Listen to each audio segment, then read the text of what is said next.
Hi there, it's Dan here from Flexxable, and this software engineer just quit his job to start an AI automation agency.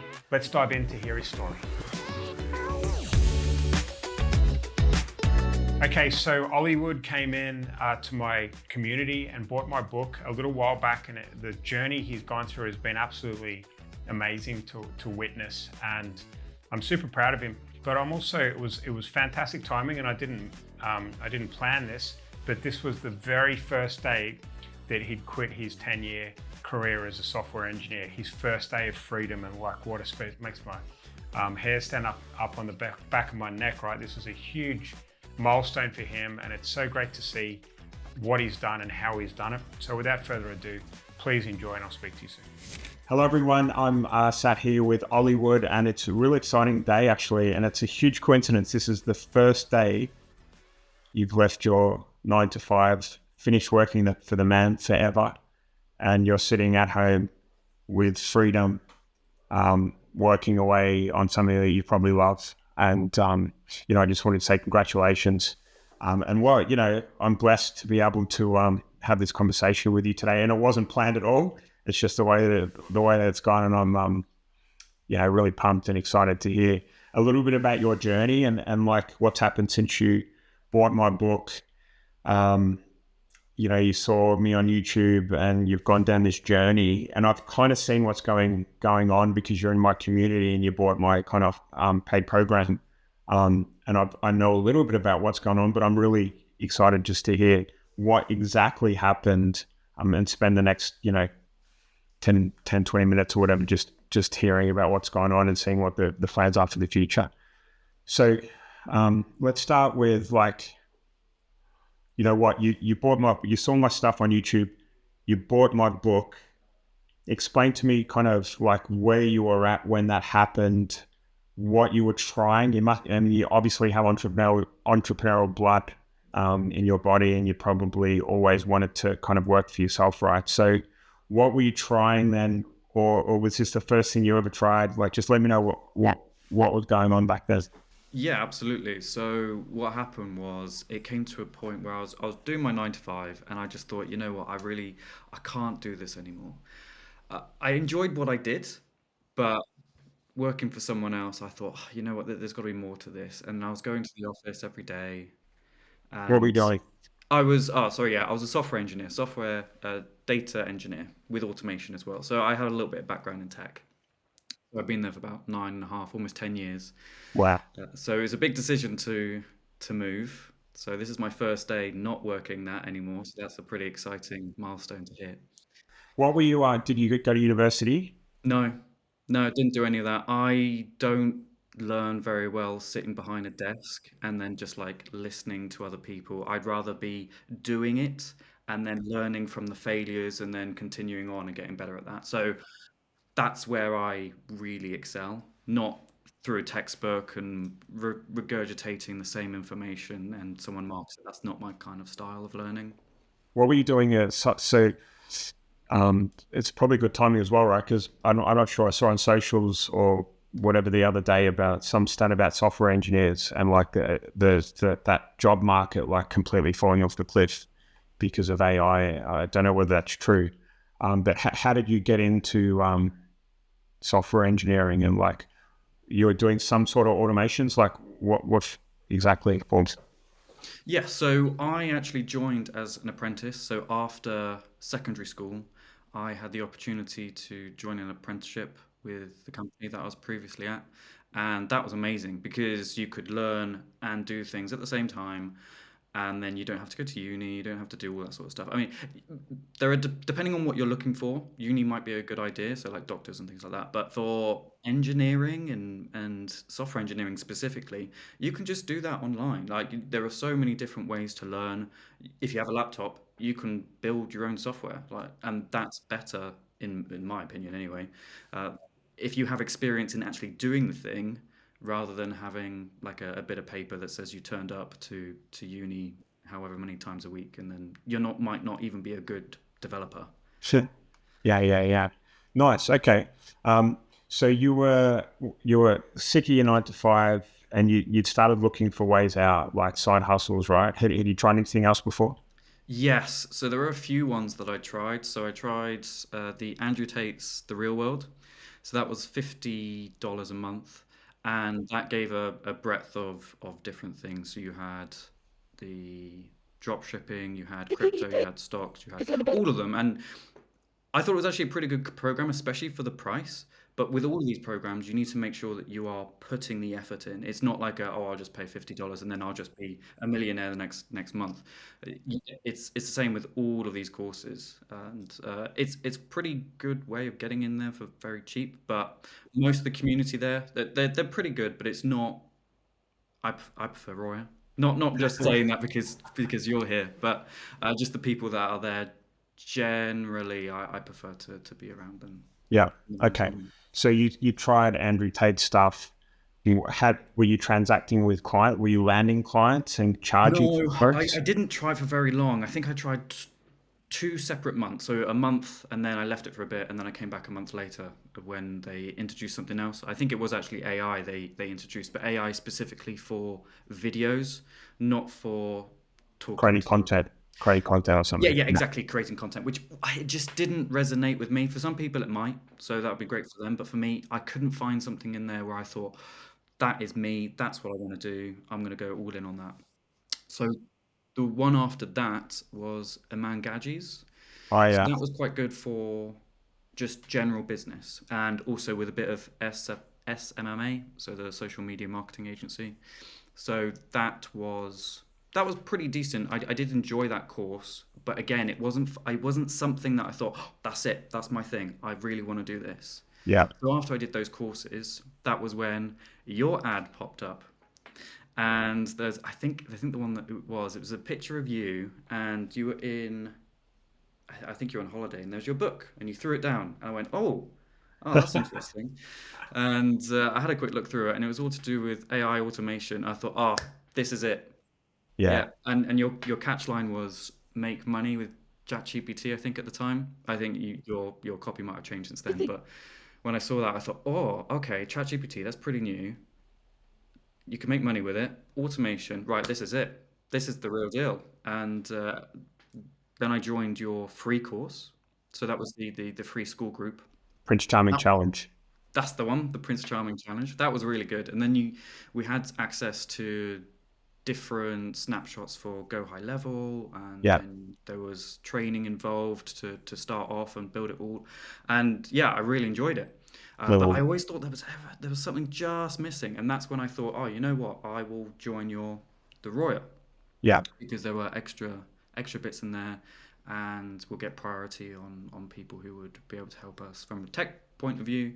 And yeah, within the first week, there was some information in there that I was just missing, and I thought, oh, that's it. And then since then, I've just been pushing off and trying to get as many clients as possible and trying to reach out, and so far it's gone quite well because I'm now working for myself. It's incredible, man. So for those of you who are watching me for the first time, and don't understand what my offer is to clients, right? So our offer is to get your foot in the door with clients is, Mr. Client, do you have any old leads we can turn into sales using AI and SMS? And we do this on a performance basis, which means if you don't get paid, we don't get paid. All right. And my experience is, and like countless people in my community's experience is, that this is just such a great way to land clients and get conversations started, and also get them fast results. It's not like SEO or pay-per-click or Facebook ads or whatever, where you kind of it's like it's guesswork basically, and it can take time to get results. If you come across a client that has good data, and is hungry and gets this, you can get results and make them incredible amount of sales and make them incredible amount of money very quickly. And what happens after that is that we do what we call getting our claws in, right? So Oli, you probably have experienced this as well, right? So we land a client with that initial offer, and then we help them with their speak to lead, with their out of hours leads. We do their voice AI, we do their reviews, and suddenly we become like entrenched in their business, getting our claws in. So what's your experience been like that, working the 9 to 5, still working the 9 to 5, reaching out to clients? How did you manage that? And what was the response like when you put that offer in front of clients, and what type of clients were they? And what results have you got them, more important? Yeah, yeah. Okay. So I was doing this after work. So after 5 p.m., I'll do that 5 p.m. till either 9 or 11, depending on the day. And then I'll have my whole weekends to do this. So I did that for quite a number of months, Machine. Love it. 18 in total, I think it was.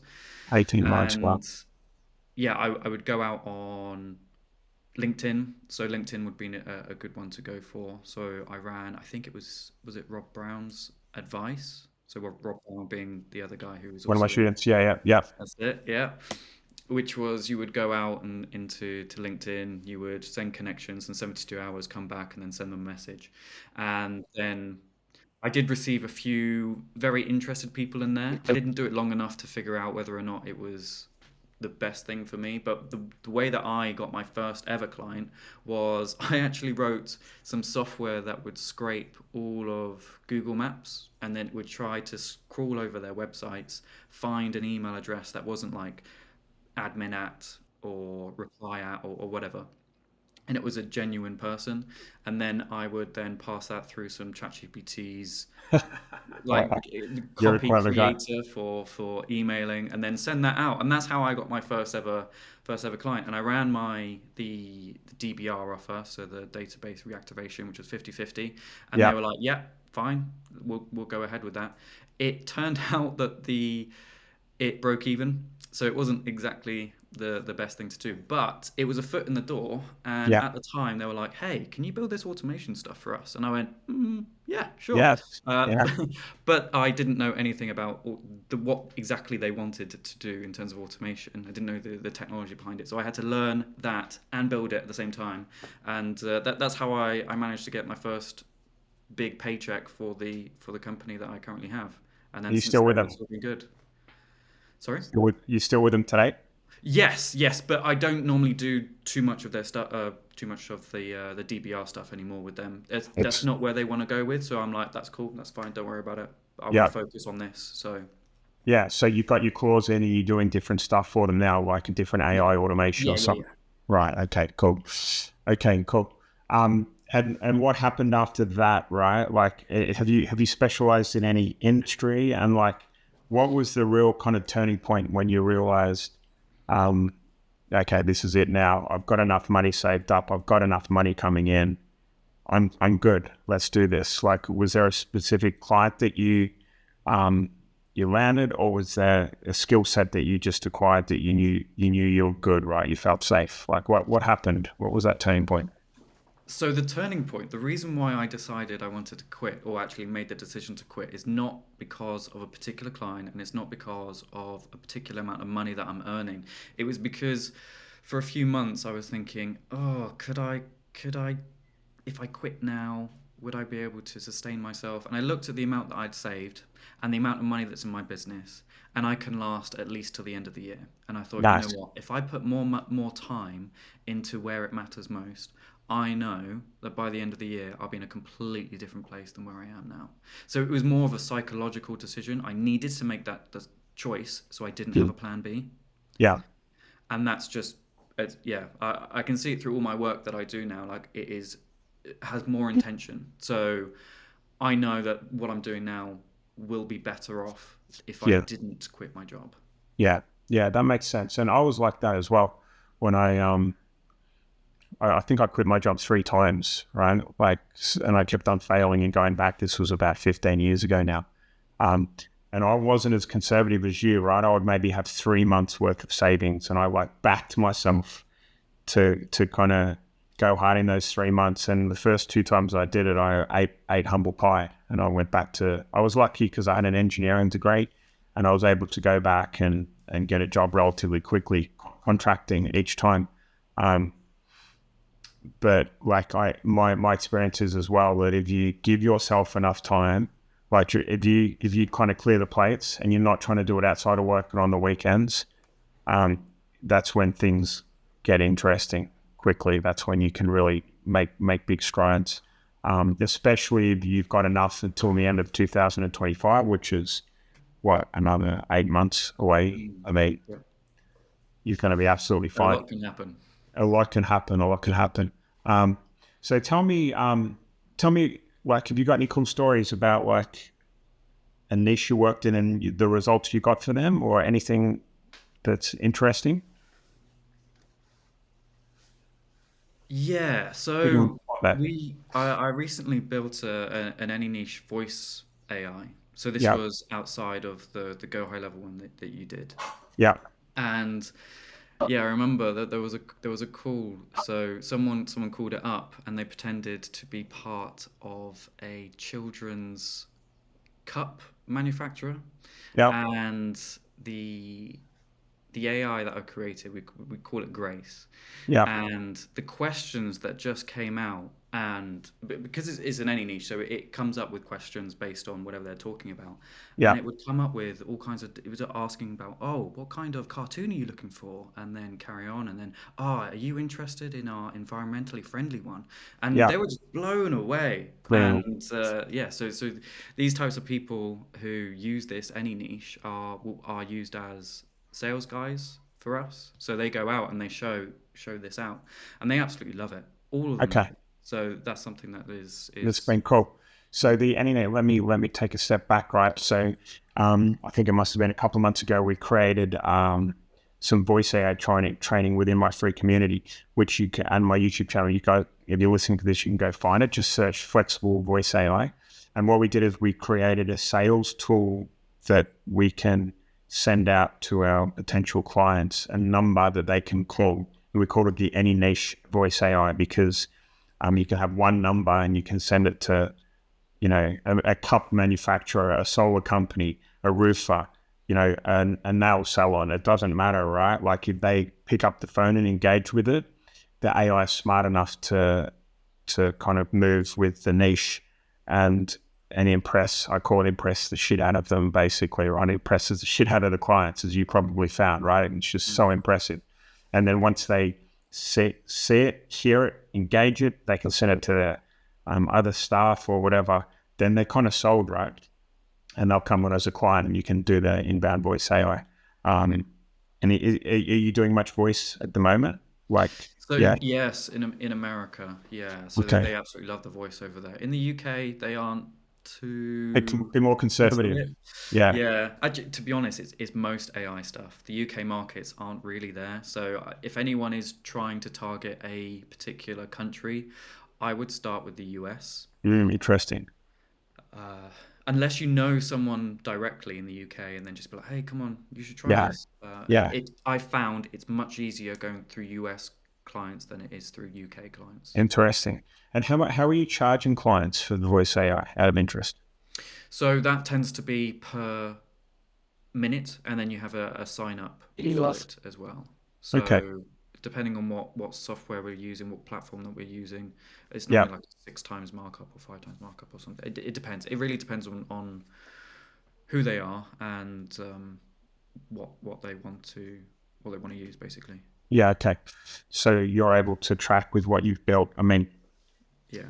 just full disclaimer here, Ollie's a software engineer and he's very bright. He's actually come on as one of my tech terminators inside my community, which means that he can come and help you guys. But it sounds like you've built something that you can, like an asset or like something that you can put into a business that works and gets paid. Like say you're probably being charged like a certain amount per minute for the tool that you built and the voice agent that you built, right? And you're kind of white labeling that and like with some stuff and then selling it to the client and putting your margin on top. So what is the margin usually? Like if you're getting charged, I don't know, 5 cents a minute or whatever it is for the voice AI, what are you actually charging for it? So it depends on which platform that we're currently using. So we're going to build one in-house, so we'll Yeah. remove a lot of our costs, but we use different platforms at the moment. So what we're doing is, depending on which one, is probably around.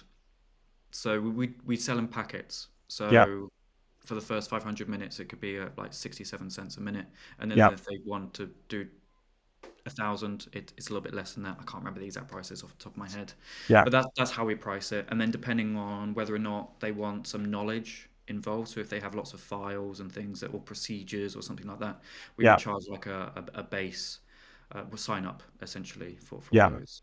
Yeah. But that's Interesting. how we price it. Okay, cool. And when you're saying we, who's we? Have you got like someone else, salespeople helping you, or? Yeah, exactly that. So we have so a guy who I met in Roya, who's we're working together on that. And then what we do is we go out. Well, actually, sorry, he goes out. He talks to other people about it, and then uses them to sell it to other people. Interesting. So we have lead getters to get So leads. you go to agencies, do you, to sell for you, essentially? So they're not necessarily agencies; that they are people in industry already, and Okay. they'll use it for their own business and be like, "Oh, actually, you should try this as well." And Referrals. yeah, exactly, referrals. Referrals. Yeah.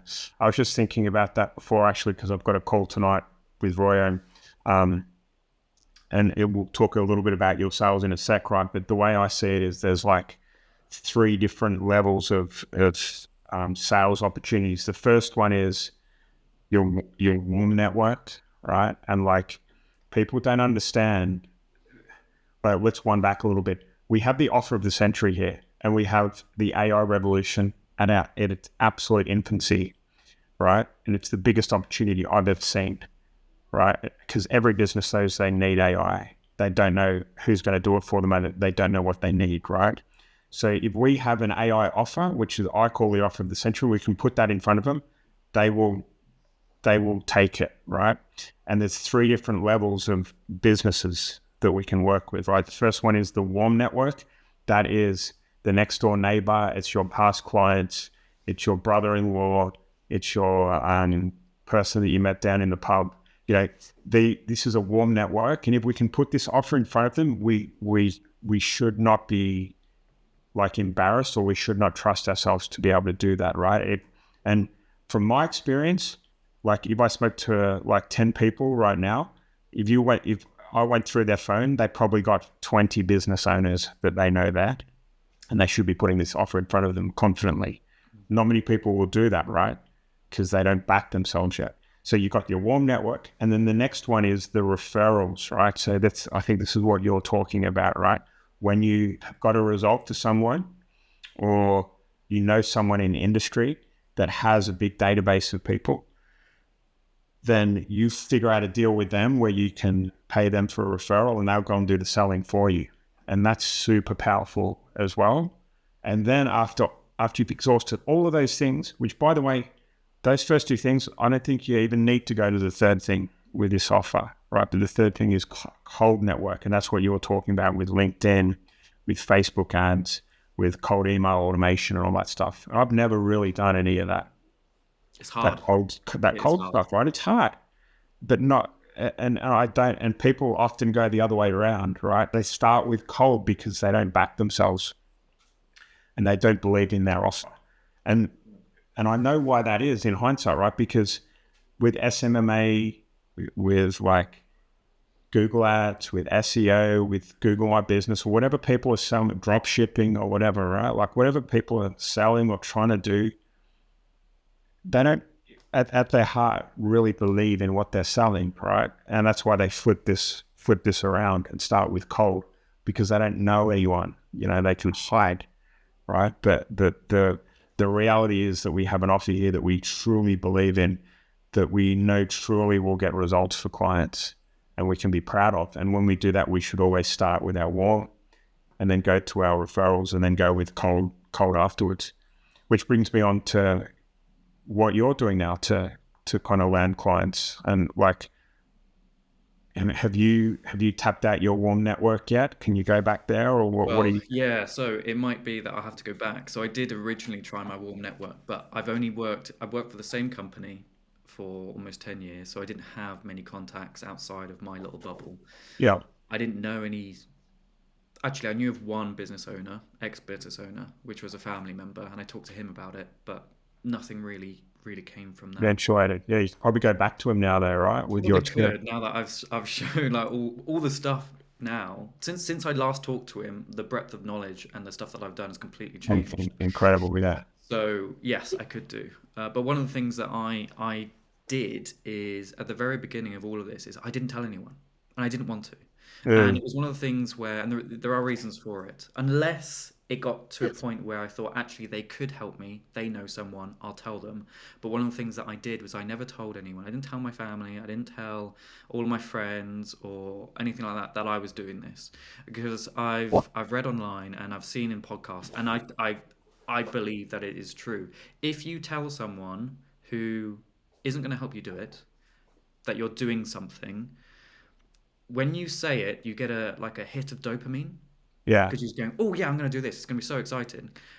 And then when it comes to actually doing the thing, you've already had that hit of dopamine, so you don't really do it.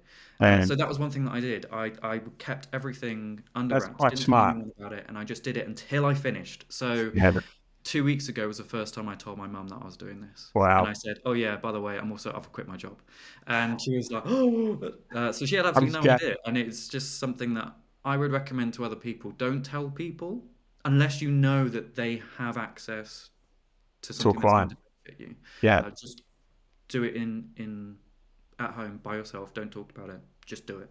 I think that's really good advice because I was like that when I first started. I was 30 or whatever, and like I was always such an optimist and such a half full type guy that I would tell everyone that that's it. I've quit my job. I'm going to do I'm going to become an SEO agency. This is the future. And then I'd fail, and then I look like a complete idiot. And I would have, it just wasn't good, right? I think it's really smart and wise and mature of you to do that. And also worrying your mum, you know what I mean? Like if you you don't want that burden hanging over you as well. She's probably worried now, and she probably has no idea what you're doing, and get used to that, right? People ask me what I do still, and I'm like, actually, it's a good one to say. I mean, I help AI businesses with AI, and that tends to shut people up pretty quickly. Actually, they're quite interested in that, which is always a good sign.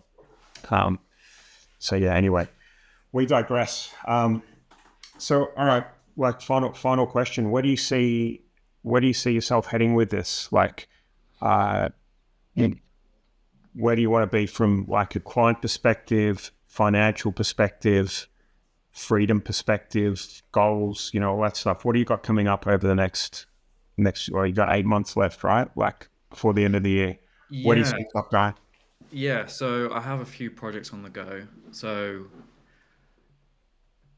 yeah, so one of them being a big project in the US would be the voice AI side. So Yeah. that's the biggest one that I'm working on at the moment. There are other ones in the UK.